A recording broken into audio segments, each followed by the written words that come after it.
Welcome to my channel. I'm Scott, and in this video I am going to walk you through the process of valuing Entheon Biomedical stock by analyzing their financial statements and dissecting their financial ratios so we can determine if it's a buy or a sell. This video is being sponsored by Entheon. Entheon Biomedical is a biotechnology research and development company committed to developing and commercializing DMT-based psychedelic products to treat addiction and substance abuse. The company is headquartered in Vancouver, British Columbia, Canada, and was founded in 2018. It went public in 2018 and currently trades on the Canadian Stock Exchange and the Pink Sheets.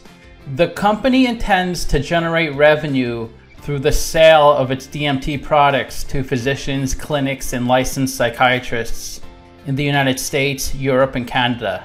Its subsidiary, Halogen Life Sciences, is developing a genetic test to identify specific DNA biomarkers in order to gauge the risk of hallucinogenic drugs. Halogen's proprietary psychedelic test kit has completed the R&D stage and is nearing commercial production. Let's get started with the model. This is a micro-cap company. 26 million market cap, they're trading at 65 cents a share, and they have 40 million shares outstanding. Let's look at the financials. The way you value a company is you estimate the free cash flows into the future, and then you discount those numbers back to today's value. Free cash flow is cash flow from operations minus capital expenditures. You can see they have negative free cash flow each year because they're pre-revenue. Net income is the profit and loss on the income statement. It's revenue minus expenses. That's also negative each year. This is the company's income statement. The top line is the revenue, the sales.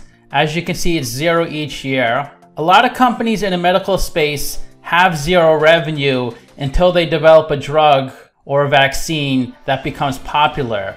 So they could go years or decades with zero revenue and then all of a sudden have millions or billions of dollars coming in the door. Below that is their operating expenses.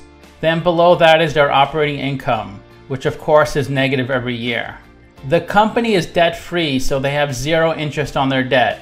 This $15,000 is the income they receive on their investments. Then there's other income and expenses. And the bottom line of the income statement is their net income, which of course is negative every year. This is the company's statement of cash flows. The top line is operating cash flow. That's how much cash the company loses from its operational business. Then you have capital expenditures, which are investments in property, plant, and equipment. Operating cash flow minus CapEx gives you your free cash flow. And since they have negative free cash flow each year, they're issuing capital stock to run their business. They issued $600,000 in 2018 and $1.7 million in 2019. When a company issues capital stock, that increases the shares outstanding, making your shares less valuable. It's better for a company like this to issue stock rather than debt because they're not bringing in any revenue. And if they issue debt, they would have to pay the interest on their debt. And they don't have any money coming in. So if they don't pay the interest payments, then they're forced into bankruptcy, or they would be forced to take on more debt to pay the old debt. When the company does become profitable, then they could use some of that profits to buy back stock. Let's look at the capital structure. They have $1.3 million of equity and no debt, so they're 100% equity. Their WACC is 13.8%. I usually try to estimate the future free cash flows for a company, but I didn't really have much information to go on. I didn't find any other companies in the same space to use as my model, and there were no analyst estimates. This is the stock price since it IPO'd, so it was flat for a while, then it was really driven up, and it came back down. But it looks like it broke through $1 at one point. And this stock has gone up 209% in the past 52 weeks, while the S&P 500 went up 51%.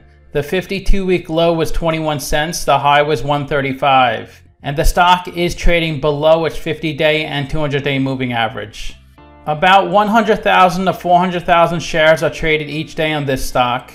2.5% of the shares are held by institutions, and very few shares are shorted. In the past 90 days, this stock has gone down 32%, while the industry went up 2.2% and the market went up 11%. Eric Sprott is the biggest shareholder. He's an investor at 5.9%. Then the CEO, then a bunch of other individuals who work at the company. Let's look at the financial ratios. The average PE in the market's 32, the median is 22. PE is stock price over earnings per share. To calculate earnings per share, that's net income over shares outstanding. They have negative net income, so we can't look at the PE. They don't have any sales, so we can't look at the price to sales ratio. Price to book is stock price over book value per share. They're at 20.9. So investors are paying $21 for $1 of equity. They have a negative return on invested capital since they have negative EBIT. ROE is net income over equity. They have negative net income, so they have negative ROE. Current ratio is current assets over current liabilities. They can cover their current liabilities 65 times.